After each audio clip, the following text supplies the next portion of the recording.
Hello students. Class 10th में हमारा जो चैप्टर चल रहा है वो है निर्देशांक ज्यामिति। कोऑर्डिनेट ज्योमेट्री कहते हैं जिसको इंग्लिश में।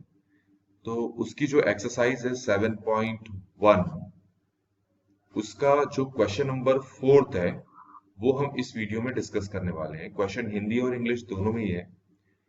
आपको यहाँ पर 3 कोऑर्डिनेट्स दे रखे हैं, 3 बिंदु दे रखे हैं।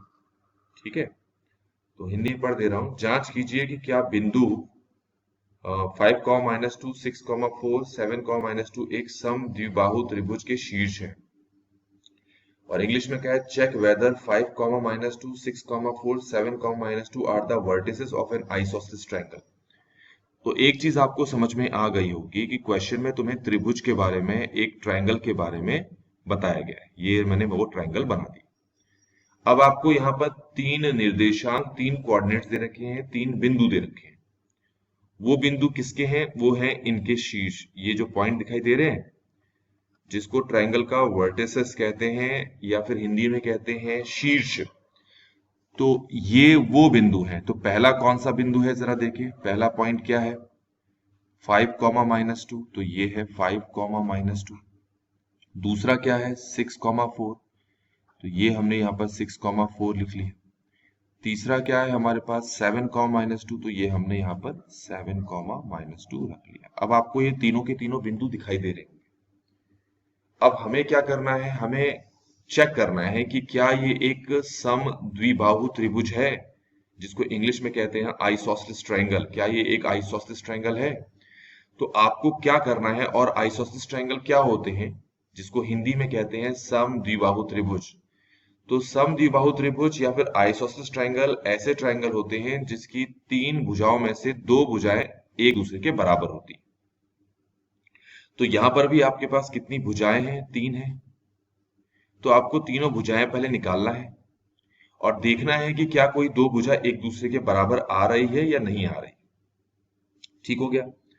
तो ऐसा करने के लिए मैं इन बिंदुओं को यहां पर एक बार और लिख लेता हूं। 5, -2, फिर दूसरा है 6, 4 और तीसरा कितना है? 7, -2। तो पहले तो हम 5, -2 और 6, 4 के बीच में निकालेंगे, इन दोनों के बीच में। फिर 6, 4 और 7, 2 के बीच पे दूरी निकालेंगे, इन दोनों के बीच में।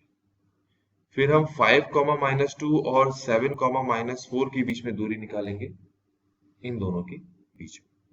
तो शुरू करते हैं। तो ये दूरी या डिस्टेंस, इंग्लिश में कहते हैं डिस्टेंस, निकालना है। तो पहले तो मुझे इन दोनों के बीच में निकालना है। तो इसका नाम मैं रख लेता हूं x2 और इसका नाम मैं रख लेता हूं y2। इसका नाम रख लेता हूं मैं x1 और इसका नाम रख लेता हूं मैं y1। तो x2 की वैल्यू है 5 और y2 की वैल्यू है -2। x1 की वैल्यू है 6 और y1 की वैल्यू है 4। तो पहले तो मैं क्या कर लेता हूं, एक चीज और यहां पर इनको नाम दे देता हूं। इसको a नाम दे देता हूं, इसको b, इसको c। मतलब ये a है और ये b। तो सबसे पहले हम किसके बीच की दूरी निकालना चाहते हैं? a और b के बीच। तो अगर इनके बीच की दूरी निकालने के लिए कहा जाए तो पहले तो आप फॉर्मूला लिखोगे जो होगा x2 - x1 का whole square plus y2 - y1 का होल स्क्वायर। अब उसके बाद क्या करना है? सबकी वैल्यूज रखनी है। जो ये x2 है कितना है? क्वेश्चन में देखेंगे ये 5 है, दिख रहा होगा आपको। तो ये जो x2 है इसकी जगह 5 रख लेते हैं। ये जो माइनस है इसकी जगह माइनस। फिर ये जो x1 है, देखिए x1 की जगह क्या रखेंगे? x1 की जगह 6 रखेंगे। तो ये 6 रख दिया और होल स्क्वायर तो होल स्क्वायर लगा दिया। अब y2 देखते हैं कितना है। ये देखें y2 ये है -2। तो इसकी जगह -2 रख लेते हैं। फिर ये वाला माइनस उतारेंगे, फिर y1 रखेंगे। तो y1 हमारे पास कितना है देखेंगे? 4 है। तो इसका होल स्क्वायर हो जाएगा। अब 5 - 6 होता है -1, तो -1 का स्क्वायर हो जाएगा। -2 - 4 होता है -6, तो ये -6 का स्क्वायर हो जाएगा। अब अब -1 का जो स्क्वायर होता है वो होता है 1 प्लस -6 का स्क्वायर जो होता है वो होता है 36 और दोनों को जोड़ोगे तो ये आपके पास √37 आ गया। तो आप देख सकते हैं हमने ए बी यहाँ पर निकाल लिया है। ठीक हो गया। अब अगर ए बी निकाल लिया है तो हम अब बी सी निकाल लेते हैं। तो बी सी निकालने के लिए क्या करेंगे हम? तो पहले मैं बी के निर्देशांक लिख लेता हूं जो है 6,4, सी की कोऑर्डिनेट लिख लेता हूं 7,-2 जिसको निर्देशांक कहते हैं। अब इसके नीचे क्या है, बी और सी के बीच की दूरी निकालनी है, मतलब बी सी निकालना है। तो इसका नाम है x2 y2।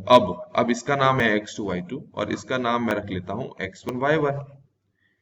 तो क्योंकि b और c के बीच की दूरी निकालनी है तो पहले मैं फॉर्मूला लिख देता हूं। यहाँ पर फॉर्मूला क्या है, x2 माइनस x1 का whole square plus y2 minus y1 का होल स्क्वायर।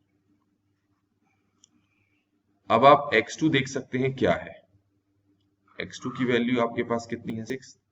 तो इसकी जगह 6 रख लेते हैं, फिर ये माइनस है तो माइनस लगा लेते हैं, फिर ये क्या है x1, तो x1 की वैल्यू आप देखें कितनी है, 7।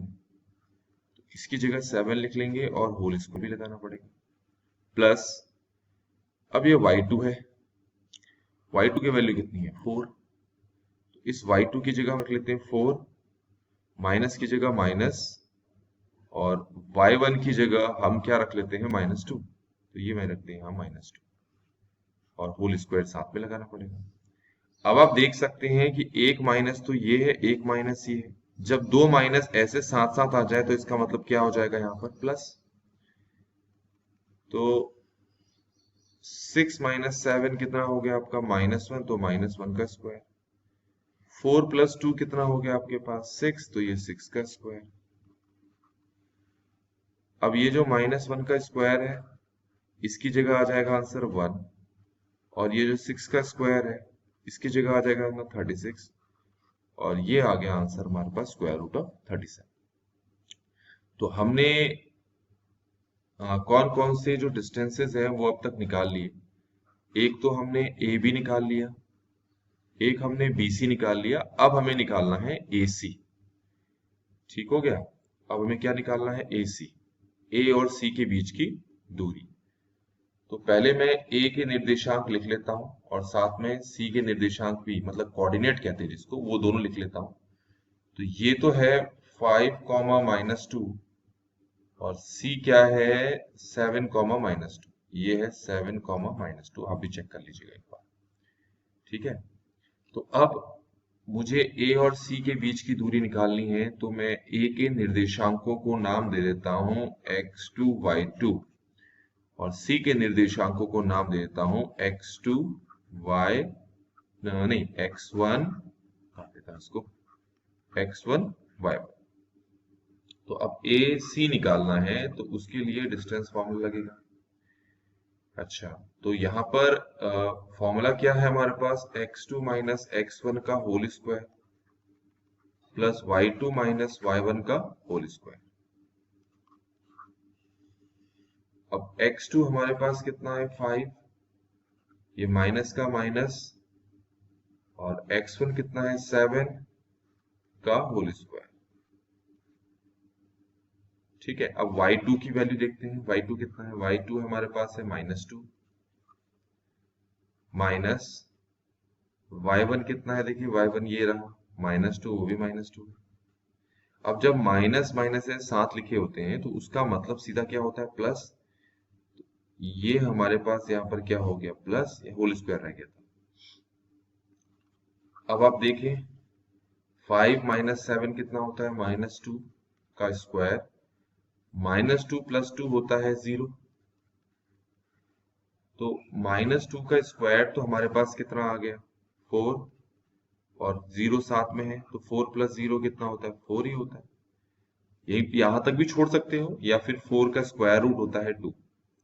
तो इस तरीके से बच्चे आप देखें कि आपको जो ट्रायंगल दे रखा था, जो त्रिभुज दे रखा था, उसके जो शीर्ष हैं, जो उसके जो वर्टिसेस हैं, उनका नाम मैंने ए बी सी रखा।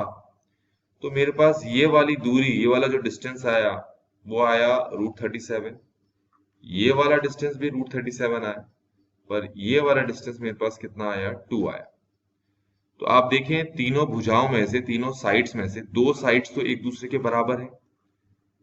तो जब किसी ट्रायंगल में, किसी त्रिभुज में दो भुजाएं बराबर होती हैं, दो साइड्स बराबर होते हैं, तो उस ट्रायंगल का नाम हिंदी में होता है समद्विबाहु त्रिभुज और इंग्लिश में कहते हैं आइसोसेलेस ट्रायंगल।